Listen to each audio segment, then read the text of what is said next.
Back here in Indonesia, the government aims to foster hydrogen-related firms and businesses in the coming decades. The latest in this effort is holding the world's first hydrogen mobility exhibition. Kim Jae takes us to the scene. The first hydrogen mobility exhibition in the world kicked off on Wednesday at KINTEX in Goyang City, northwest of Seoul. Hosted by the Korea Automobile Manufacturers Association, the exhibition aims to promote the hydrogen industry as a future national growth engine. Over 11 countries around the world and 108 businesses and institutions are taking part in the event. This exhibition is the first of its kind in the world.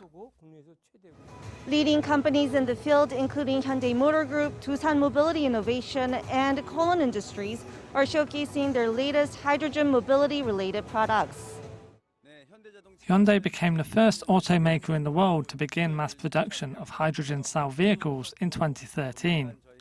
With our latest hydrogen-powered truck on display, we hope to see expanded use of hydrogen in the future, like in planes, ships, or trains. The three-day exhibition was opened by the Prime Minister, who vowed to foster hydrogen vehicles and other related businesses. The hydrogen industry is a new growth engine for the South Korean economy.